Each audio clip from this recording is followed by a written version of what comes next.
안녕하세요. 형상화 수학의 저자 손정모입니다. 오늘은 제목처럼 어쩔 수 없이 공부를 하는 것을 넘어서 어떻게 나에게 좀 더 적극적으로 공부를 하고 싶은 동기를 만들어줄까? 라는 주제를 가지고 얘기해 보도록 하겠습니다. 아마 대부분의 학생들은 공부를 잘하고 싶을 것입니다. 잘은 모르지만 주위의 모든 어른들이 그리 말하기도 하고 일단은 친구들과의 경쟁에서 이기고 싶을 테니까요. 그렇지만 공부를 잘한다는 것은 맞는 방향으로 집중하여 그리고 꾸준히 노력해야만 하는, 즉 삼박자가 모두 맞아야 가능한 것이므로 힘든 일일 뿐더러 많은 시간 투자를 필요로 하는 일입니다. 따라서 그 시간에 다른 많은 것을 경험하고 싶은, 그렇지만 아직은 일의 우선순위 결정을 하기 어려운 피 끓는 청춘들에게는 그리 쉬운 일이 아닙니다.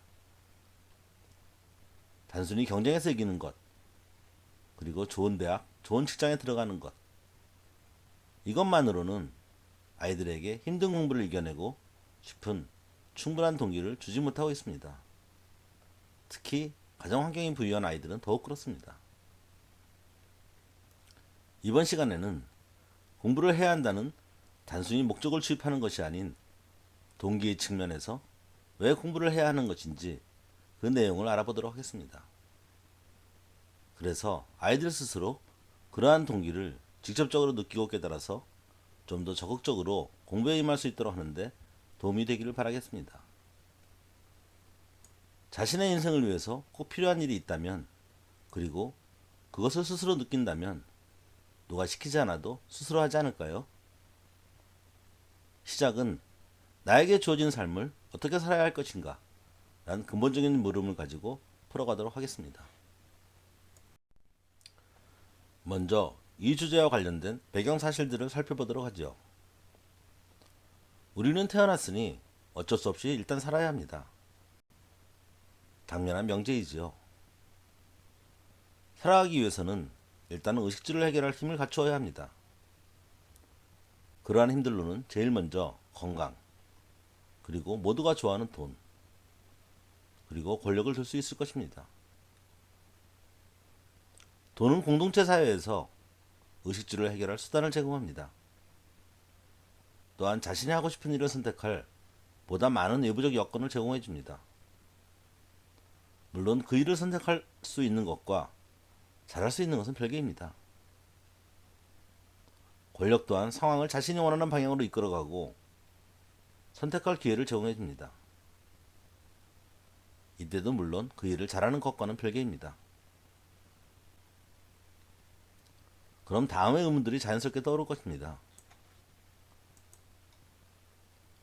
첫 번째 의문은 나의 삶은 먹고 사는 것, 이것으로 충분한가? 입니다. 나에게 주어진 삶을 그냥 가능한 만큼 즐기다 가면 그뿐인가? 아니면 그 이상의 다른 무엇이 필요한가? 그리고 두 번째 의문은 즐거움이란 무엇이고 과연 어디에서 오는 것일까? 입니다.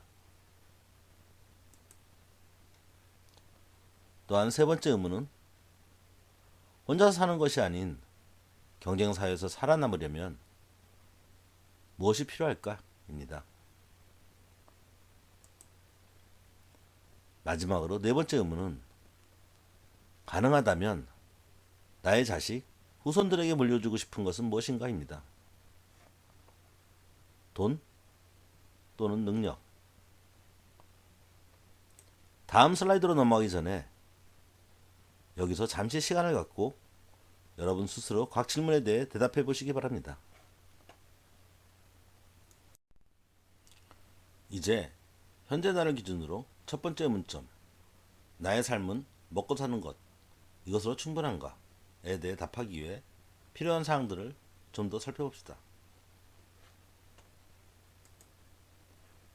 첫 번째 점검 사항은 건강, 돈, 권력 중 현재 나에게는 어떤 것들이 주어져 있는가, 그리고 현재 가지고 있는 정도로 충분한가, 또한 주어진 것들을 유지해 나가려면 무엇이 필요한가입니다.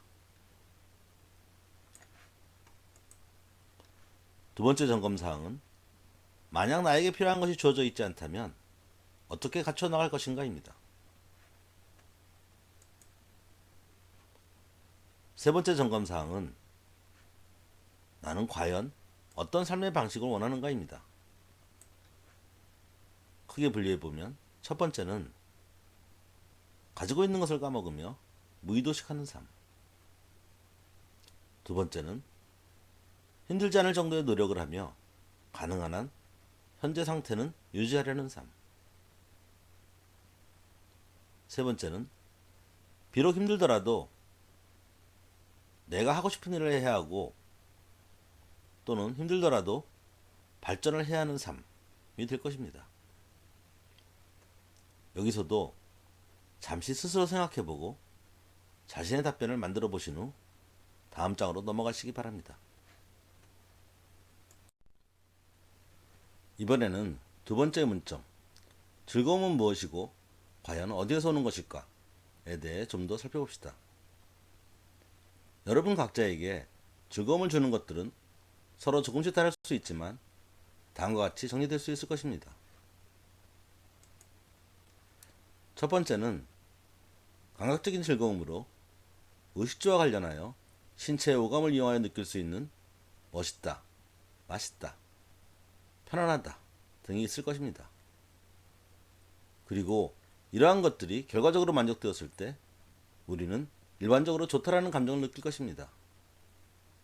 즉 좋다는 변명적인 표현이지만 주로 행동의 결과에 대한 느낌이라 할 수 있습니다. 두 번째는 마음의 즐거움으로 무언가를 열심히 행하였을 때 느낄 수 있는 감정으로 우리는 뿌듯하다 라는 표현을 합니다. 마음이 꽉 찬 느낌이랄까요? 즉 좋다가 결과에 대한 만족감의 표현이라면 뿌듯함은 과정에 대한 만족감의 표현이라 할 수 있을 것입니다. 여러분은 어떤 느낌을 더 선호하십니까? 따라서 우리가 느낄 수 있는 일체적인 즐거움은 과정과 결과가 합쳐진 뿌듯함과 좋은 모두를 가지는 것일 것입니다. 그런데 여기서 놓치지 말아야 할 점은 결과 대상에 대한 감각적인 즐거움, 좋음은 돈으로 살 수 있지만 마음의 즐거움, 뿌듯함은 자신의 노력을 통해서만 얻을 수 있다는 것입니다. 이번에는 세 번째 의문점, 경쟁사회에서 살아남으려면 무엇이 필요할까에 대해 살펴봅시다. 정리를 살펴보면 경쟁사회에서 내가 노력하여 내 몫을 챙긴다 또는 늘려나간다는 말은 이미 시점에 전체 파이가 정해져 있을 때는 기본적으로 정해진 규칙을 따라 일정한 크기 파이에서 남의 것을 빼앗는 것이라 할 수 있습니다. 물론 규칙이 투영되지 않는 또는 남용되는 많은 사각지대가 존재할 것입니다. 절대적인 내 몫의 크기를 늘릴 수 있는 또 다른 방법으로는 우리 사회 전체 파이의 크기를 키움으로써 나에게 할당될 양을 늘리는 것입니다. 물론 인구가 늘고 사회가 발전하려면 인류는 두 번째 방법을 반드시 수용해야만 합니다. 물론 거기에 속한 각 개인도 그 이치를 따라야 하고요. 따라서 이러한 경쟁사회에서 살아남으려면 우리 자신의 능력을 키워야만 합니다. 자신의 능력이 부족하면 결국 현재 가지고 있는 것조차 유지하지 못하게 되는 것이 자연스러운 흐름입니다. 정리는 앞의 두 번째 방법인 파이를 키우는 것에 관한 것으로 현재 생산 능력에 변화를 주거나 새로운 것을 개발하는 것입니다. 그런데 이는 마음먹는다고 저절로 이루어질 수 있는 것이 아닙니다. 이를 위해서는 안 좋고 있는 현실에서 벗어나 새로운 변화를 적극적으로 맞이하려는 도전의식과 더불어 그러한 변화를 수행나갈 수 있는 걸맞는 수행 능력이 필요합니다.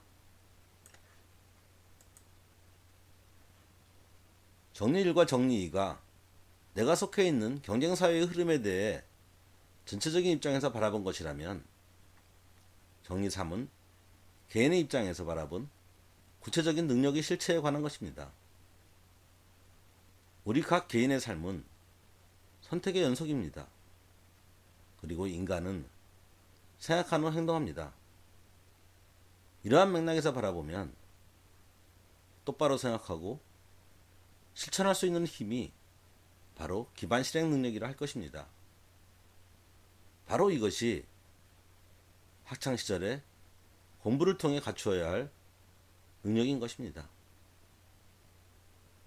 현재 설정되어 있는 이정표, 대학은 바로 이러한 능력을 제대로 갖추었는지 평가하기 위한 외부 지표일 뿐인 것입니다. 지금까지 살펴본 내용들을 잠시 정리한 후 다음으로 넘어갑시다. 최우선 명제로 우리는 태어났으니 일단 살아야 합니다. 그리고 이를 위해 기본적으로 의식주를 해결할 힘이 있어야 합니다. 이에 대해 갖추어야 할 것으로는 건강, 돈, 권력을 들 수 있습니다. 그리고 우리가 속한 경쟁사회에서 실질적인 삶을 살아가기 위해서는 변화 의지와 더불어 기반 능력으로서 사고 능력과 실천 능력이 필요함을 깨닫게 되었습니다. 여기서 사고 능력이란 내용이 주어지면 단편적인 사실들의 습득을 넘어 상호 연결된 전체적인 지식들을 만들어갈 수 있고, 상황이 주어질 경우 그를 기반으로 효과적으로 문제를 해결할 수 있는 능력을 의미합니다. 따라서 이러한 사고 능력을 갖추었다는 것은 삶의 과정에서 일관성 있게 자신이 원하는 최선의 선택을 해나갈 수 있다는 것을 의미한다 하겠습니다. 각자의 선택은 각자가 가지고 있는 지지도에 한정되어 이루어지게 됩니다. 이는 자신이 이해하는 것만큼만 자신이 사는 세상의 범위가 정해진다는 것입니다. 그리고 실천 능력이란 자신이 선택한 길을 실질적으로 실행할 수 있는 끈기와 습관 등의 추진 능력을 의미합니다. 그리고 변화 의지는 지속적인 발전을 위해 필요한 현실에 안주하지 않는 도전 의지를 의미합니다. 이러한 능력적 요소들을 갖추어야만 경쟁사회에서 자신의 몫을 지켜나갈 수 있으며, 자신이 원하는 선택을 하며 비로소 삶을 즐길 수 있는 기본 여건을 갖추게 되는 것입니다. 이왕 사는 삶, 자신이 원하는 방향으로 효과적으로 살아야 합니다. 마지막으로 네 번째 의문점, 가능한다면 나의 자식들에게 물려주고 싶은 것은 무엇인가에 대해 살펴봅시다. 돈과 능력 중 여러분의 선택은 무엇입니까? 하나만을 선택하기 어려우신가요? 그렇다면 두 가지의 선택 비율은 어떻게 될까요? 그럼 선택하기에 앞서 각각이 가지는 속성을 살펴봅시다. 돈은 기본적으로 의식주를 해결할 수 있는 힘을 제공해 줍니다. 그렇지만 경제력이 확보된 상태에서의 삶의 흐름을 생각해 보면 보통 사람들은 힘든 일을 하지 않으려 할 것이므로 노력을 통한 기반 능력 향상의 기회가 적게 될 것입니다. 그만큼 스스로 만들어가는 세상 지도도 적어 인생을 보는 시야도 좁게 될 것입니다. 다양한 선택의 기회 또한 자신의 좁은 시야 내에 국한될 것이며, 상대적으로 실행 능력은 약할 것입니다. 반면 능력은 기본적으로 스스로의 삶을 개척해 나갈 수 있는 힘을 제공해 줍니다. 경제력이 확보되어 있지 않다면 어쩔 수 없이 변화를 해야 하므로 기반 능력 향상 기회가 많아질 것입니다. 예를 들어 학생 시절 기반 능력 향상을 목표로 둔다면 이겨낼 수 있을 정도의 어려운 상황은 기반 능력 향상을 위해서는 오히려 도움이 될 것입니다.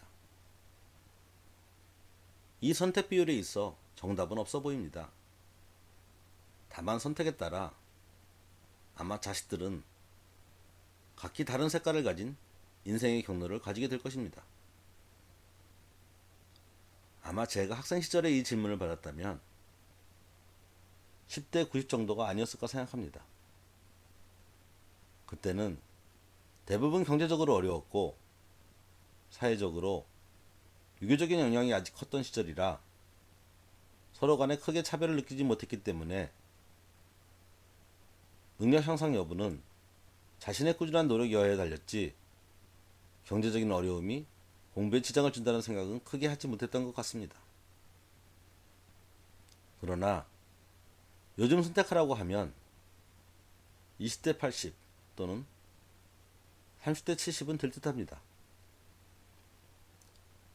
돈의 비중이 좀 더 커진 것은 경제적 기득권의 영향력이 사회 전반으로 퍼져 오히려 차별이 예전보다 커졌다고 생각하기 때문이며 선택을 위한 최소한의 다양성은 자식들이 가질 수 있기를 바라기 때문입니다. 기본적으로는 아이들이 노력해야만 하는 삶을 살기를 원하며 그것은 그러한 과정을 통해 필요한 기반 능력을 확보하여 성인이 되어 자존감을 가지고 자신이 원하는 인생의 진로를 선택해 나갈 수 있기를 바라기 때문입니다. 여러분 자신은 어떤 색깔의 경로를 갖기를 원하십니까? 그리고 자식들은 어떤 색깔의 경로를 갖기를 원하십니까? 매듭을 위해 지금까지의 정보를 가지고 삶을 바라보는 시야에 대해 종합적으로 정리해 봅시다. 기본 명제로 우리는 태어났으니 일단 살아야 합니다. 이를 위해서는 기본적으로 의식주를 해결할 힘이 있어야 합니다. 이에 대한 갖춰야 할 것으로는 건강, 돈, 권력을 들 수 있습니다. 그리고 두 번째 명제로서 이왕 사는 삶, 자신이 원하는 방향으로 효과적으로 살아야 합니다. 이는 우리가 속한 경쟁사회에서 실질적인 삶을 살아가기 위해서는 변화 의지와 더불어 기반 능력으로서 사고 능력과 실천 능력이 필요합니다. 그리고 이러한 기반 능력 닦기에는 학창 시절이 바로 최적의 시기입니다.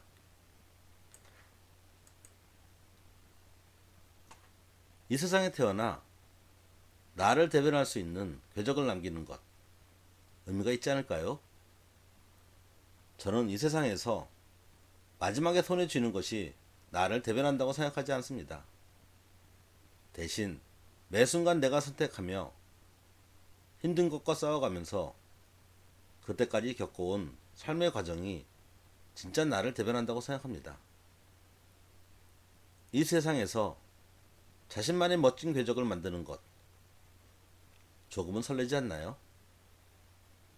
그리고 많은 사람들이 이런 마음 자세를 가지게 된다면 사회적으로는 일시적인 결과만을 얻기 위해서 남을 이용하는 나쁜 짓을 하기 어려운 바람직한 풍토가 자연스럽게 조성될 것입니다. 비유를 통해 잠시 좀 더 살펴봅시다. 여러분의 인생에서 다음 중 스스로를 대변하고 싶은 궤적은 무엇인가요? 비유. 나에게 하루라는 시간이 주어져 있고 아직 가보지 못한 산에서 등산을 해야 한다면 나는 어떤 경로를 선택할 것인가?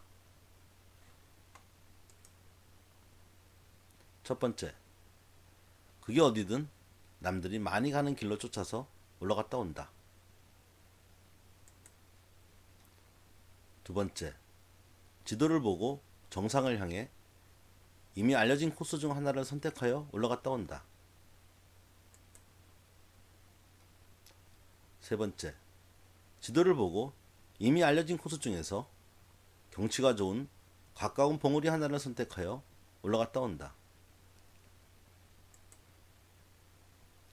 네 번째, 가장 가보고 싶은 장소를 선택하고 지도를 보고 찾아가는 방법을 선정한 후 올라갔다 온다. 최대한 알려진 코스를 이용하지만 안전하다면 새로운 탐사 산행도 즐긴다. 다섯 번째, 힘들게 멀어 올라가 가까운 경치 좋은 계곡을 찾아 하루를 편히 지내다 온다. 물론 봉우리를 오르는 사람들은 모두 내려오면서 잠시 계곡에 들려 쉬다가 올 수 있습니다. 여러분의 선택은 무엇인가요? 등산이란 어차피 여정을 마치고 출발점인 제자리로 돌아오는 것입니다. 그런 의미에서 공술의 공수거인 인생과 닮았다 할까요? 그럼 자신이 선택한 여정을 모두 마치고 나면 간 속에 남는 것은 무엇일까요? 원하는 것을 얻거나 즐겁게 시간을 보낸 사람은 좋다라 할 것이고, 어디를 갔었든 열심히 땀 흘린 사람은 뿌듯함을 느낄 것입니다. 그리고 열심히 땀 흘리며 노력해서 원하는 것을 얻은 사람은 뿌듯함과 좋음을 모두 느낄 것입니다. 또 한 가지, 여러분 아시나요? 산에서 땀 흘리고 나서 먹는 과일은 평상시 먹는 과일보다 훨씬 맛있습니다. 아마도 그것은 땀 흘리고 나면 몸이 당분을 요구해 그 맛을 훨씬 더 민감하게 느끼기 때문일 것입니다. 힘든 일은 상응하여 반대로 얻는 것도 많다는 뜻입니다. 흘린 땀의 대가로 근육, 실력이 만들어지는 원리 등을 생각하면 사람이란 존재가 원래 그렇게 생겨먹은 것 같아요. 그리고 다음을 시작한다면 땀 흘리며 열심히 올라갔다 온 사람은 상응하는 근육이 생길 것이고, 그래서 다음번에는 보다 수월하게 오를 수 있게 될 것입니다. 또한 새로운 길을 탐사한 사람은 자신의 지도를 확장하여 다음번에는 보다 다양한 경로 선택이 가능하게 될 것입니다. 자, 어떠세요? 현재 자신의 삶의 성격은 지금의 선택과 비슷하신가요? 그리고 다음번에 비슷한 선택의 순간을 맞이한다면 여러분은 어떤 선택을 하시겠습니까?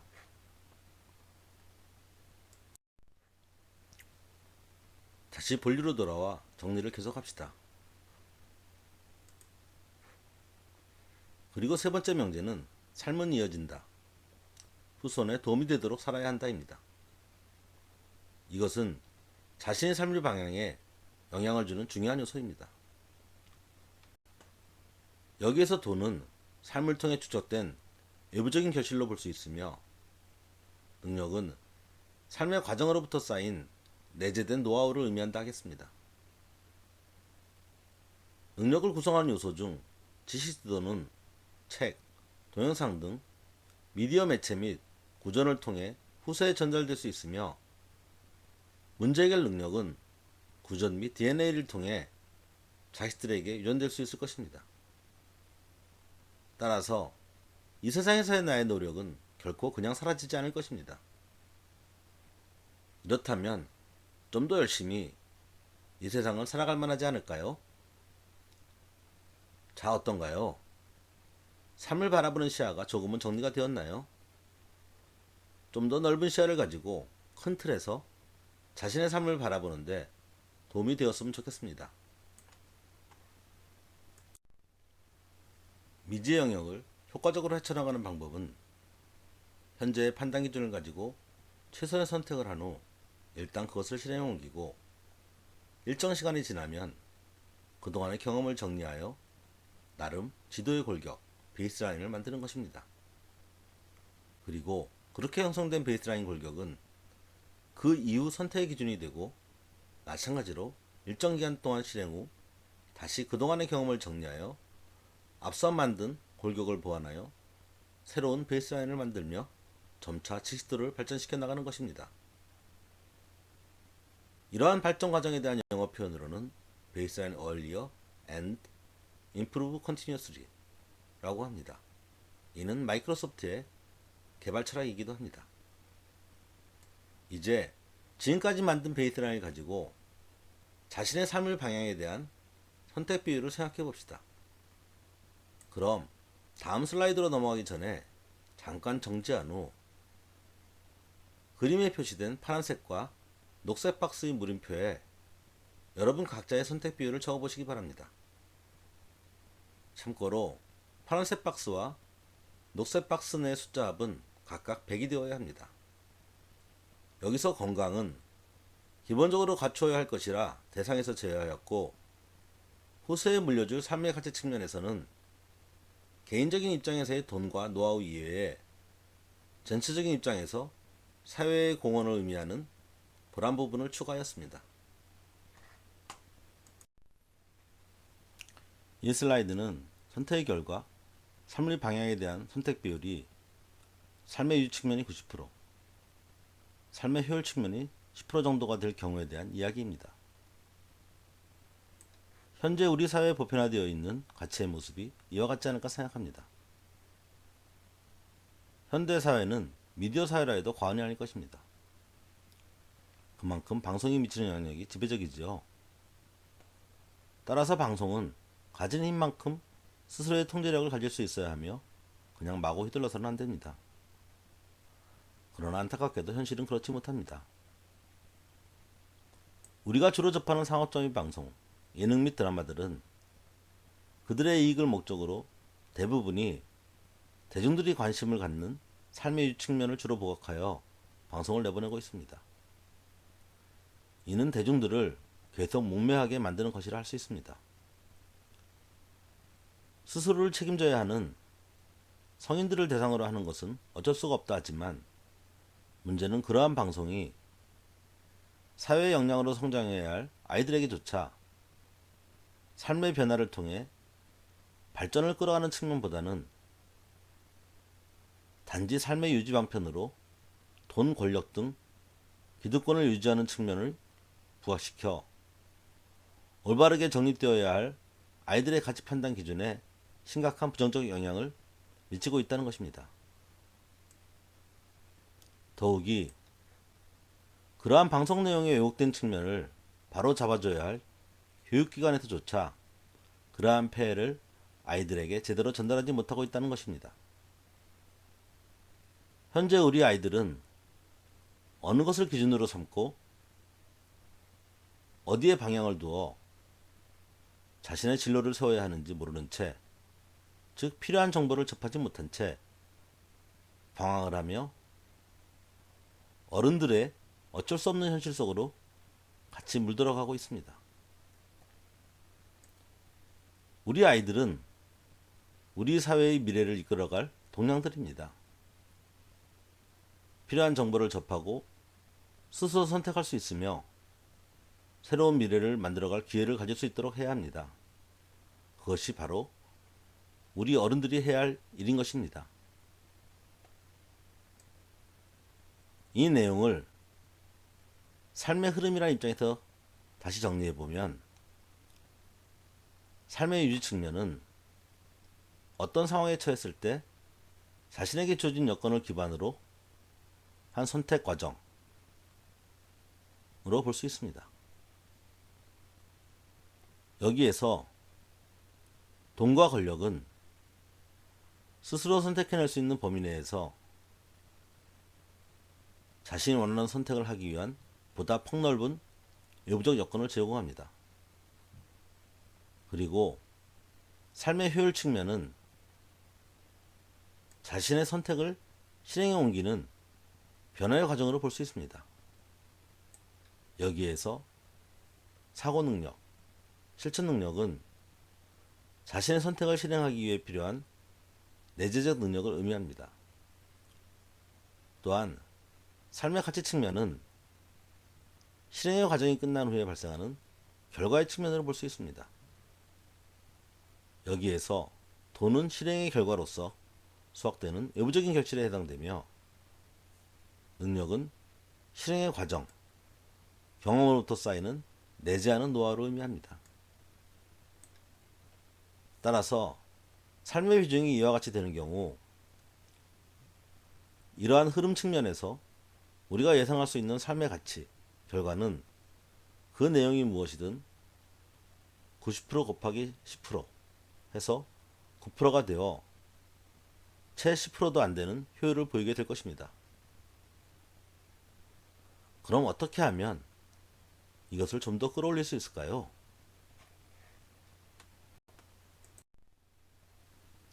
그것은 바로 선택의 기회를 제공하는 삶의 유지 측면과 실행 능력을 제공하는 삶의 효율 측면의 밸런싱을 맞추는 것입니다.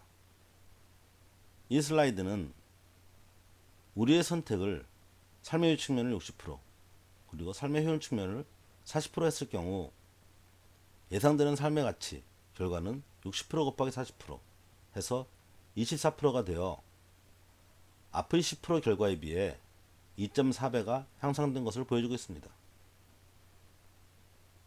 이 시나리오는 비율에 관한 것이므로 실질적인 생산량은 투입되는 양에 비례하여 늘어갈 것입니다. 즉, 한쪽에 치우치지 않는 균등한 밸런스를 가질 때 열심히 일하는 만큼 상응하는 최대의 결과를 기대할 수 있게 된다는 것입니다. 그럼 지금까지 정리해본 삶을 바라보는 시야를 가지고 지금 시점에서 내가 원하는 삶을 적극적으로 살기 위해 앞으로 나는 무엇을 어떻게 변화해야 하는지 살펴보기로 하겠습니다. 지금 나는 무엇을 해야 하는가?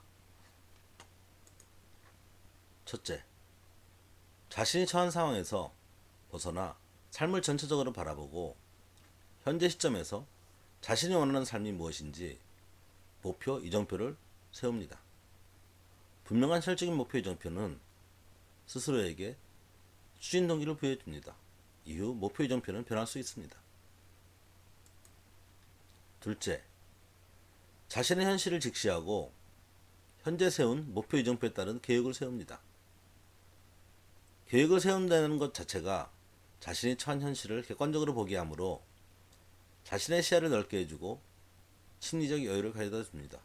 더불어 보다 효과적인 길을 선택할 수 있게 합니다. 셋째, 목표한 것을 성취할 수 있도록 자신의 기반 실행 능력 향상을 위해 꾸준히 노력합니다. 사고 능력, 지지도의 확장 및 문제 해결 능력 향상, 실천 능력, 끈기와 습관 형성. 넷째, 주기적으로 자신의 길을 모니터링하고 필요시 그동안의 일을 매듭짓고 변화합니다.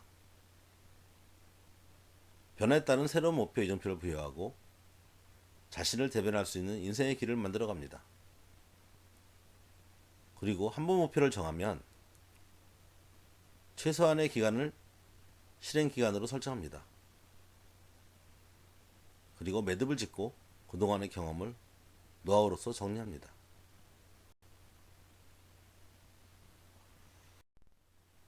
이번에는 계획을 세울 때 보통 놓치기 쉬운 중요한 점 한 가지를 알아봅시다.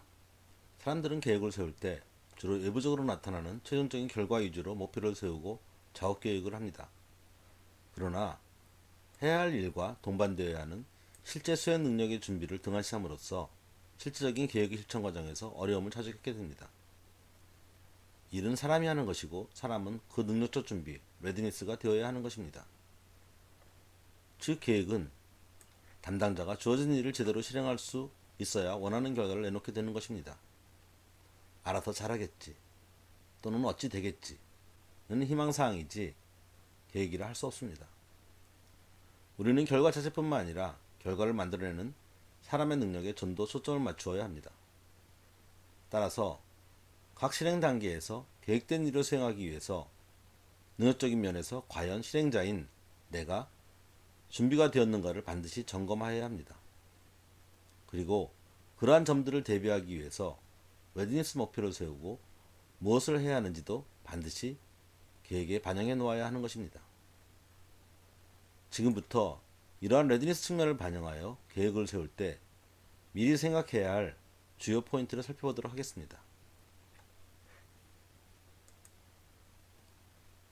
기본적인 명제는 정해진 시간 안에 가장 좋은 성과를 만들어내려면 주어진 순간에 최대한 집중하여 논리적으로 깊이 있게 사고하고 실천할 수 있어야 한다는 것입니다.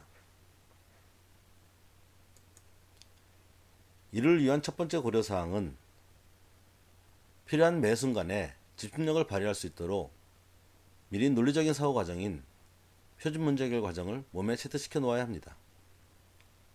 이는 체계적인 사고를 할 수 없다면 집중 자체도 힘들 뿐더러 일관성을 발휘하기 어렵기 때문입니다.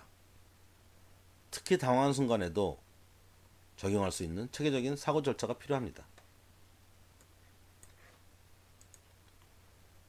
이를 위한 두 번째 고려사항은 직업적 목표를 찾을 때 우선 과정을 즐길 수 있는 자신이 좋아하는 일들을 우선 대상으로 해야 한다는 것입니다.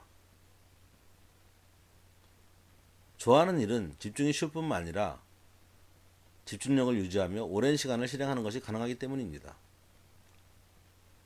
그렇지만 내가 몰라서 좋아하지 못하는 것도 많으니 결정을 너무 서두르지 않기 바랍니다. 그러나 세상 일은 내가 좋아하는 일들로만 이루어지지 않으므로 필요한 일은 해야 합니다. 따라서 꼭 필요한 일이라면 즐길 수 있도록 해야 합니다. 비록 지금은 힘들고 좋아하는 일이 아니더라도 논리적 사고를 통해 스스로 문제를 해결해가는 과정 자체를 즐길 수 있어야 합니다. 이러한 논리적인 문제 해결 과정의 훈련은 자신의 사고 능력이 향상되어 가는 느낌을 줄 것뿐 아니라 과정의 성취를 통한 뿌듯함 또한 가져다 줄 것이기 때문입니다. 그리고 익숙해지고 나면 즐길 수 있게 될 것입니다. 이번에는 우리 학생들이 대부분의 시간을 투자하고 있는 공부에 대해 좀 더 넓은 시각에서 객관적으로 바라보고 무엇이 부족한지 알아봅시다. 왜 공부를 하는 것일까? 그리고 현실은? 우리 학생들이 공부하는 이유는 간단히 표현하면 다음과 같이 정리될 수 있습니다. 성인이 되어 어느 정도 세상의 흐름을 이해하며 자신이 원하는 삶을 선택하며 살아갈 수 있도록 하기 위해서입니다. 그리고 세부적으로는 삶의 여러 측면에서 의사소통을 위해 필요한 기본적인 용어들을 배우는 것입니다. 음악, 미술, 체육, 의학 등 여러 과목을 통해서 그러한 내용들을 배우죠. 그리고 각각의 측면에서 필요한 최소한의 지식들을 배우고 익히는 것입니다. 그러나 개별적인 지식들을 배우고 있으나 지도 또는 지도를 만드는 방법을 배우지는 못하고 있습니다.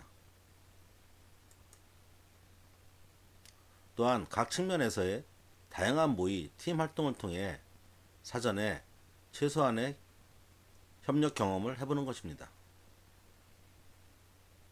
다양한 사람들이 모여 사는 세상에서 서로를 이해하는, 협력하는 이치를 깨닫는다고 할 수 있습니다. 그리고 기반 능력으로서 자신의 효과적인 사고 능력과 실천 능력을 익히는 것입니다. 경쟁 상황에서 목표를 세우고 계획하고 실천하는 과정을 통해 필요한 노력과 성취의 경험을 쌓습니다. 그러나 깊이 있는 사고력 향상을 위한 체계적인 사고과정 훈련을 하고 있지는 못하고 있습니다.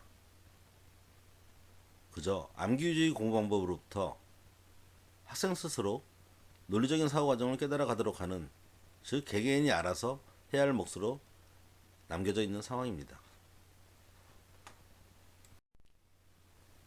이번에는 좀 더 강한 자극을 위해 나는 지금 어떤 단계에 있는지 스스로 평가해보고 지금 이대로 갔을 경우 미래에 어떤 모습이 예상되는지를 살펴볼 것입니다. 이를 위해 사고 능력별 각기 다른 삶의 모습을 형성해 보도록 하겠습니다. 사고 능력 레벨 1 이하에 속하는 사람들의 모습을 살펴보면 경험한 내용들을 단편적인 사실들로 기억해냅니다. 필요시 누군가로부터 지도를 얻으려고 합니다. 그리고 문제가 생기면 이미 알고 있는 해결 방법을 생각해내 그것을 적용하려 합니다. 그러나 스스로 새로운 해결책을 만들지는 못합니다. 직업적으로는 남이 시키는 일을 할 수밖에 없습니다. 운에 의존하는 경향이 강하며 시류에 따른 한 방의 기회를 찾으려 합니다. 스스로 변화의 기회를 만들지 못합니다. 다음으로 사고 능력 레벨 안에서 레벨 2에 속하는 사람들의 모습을 살펴봅시다. 2단계에 속하는 사람들은 연관된 사실들을 엮어 스스로 부분적인 지도를 만들 수 있습니다. 그리고 문제가 생기면 알고 있는 해결 방법을 기반으로 스스로 부분적인 해결책을 제시하기도 하지만 다른 사람들을 이끌 정도로 자신하지는 못합니다. 직업적으로는 중간 관리자의 역할을 합니다. 그리고 일단 유리한 위치를 선점하면 기득권을 최대한 유지하려고 합니다.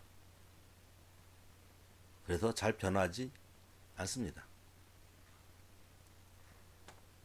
마지막으로 사고 능력 레벨 2 이상에 속하는 사람들의 모습을 살펴봅시다. 2단계에 속하는 사람들은 연관된 사실들을 엮어 스스로 전체적인 지도를 만들 수 있습니다. 그리고 상황이 주어지면 스스로 문제를 풀어갈 수 있습니다. 찾아낸 해결책을 기반으로 다른 사람들을 리드할 수 있습니다. 그래서 직업적으로는 리더의 역할을 수행합니다. 운보다는 스스로 자신의 인생 진로를 선택해 나가려고 합니다. 이 세상에서 자신을 대변하고 싶은 인생 궤적을 만들려면 어느 정도의 능력이 필요할까요? 자, 마지막으로 다시 한번 나의 삶의 방향에 대한 선택 비율을 생각해 봅시다.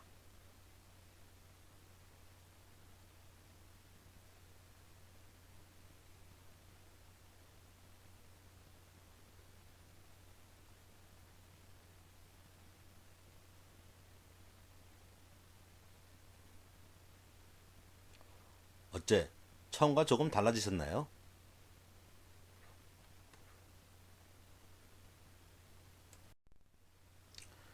이번 강의를 통해 막연하게 생각했던 삶에 대한 내용을 구체화하는 과정을 통해 여러분 스스로 자신의 삶의 방향을 재조명해 볼 수 있는 시간이 되었기를 바랍니다.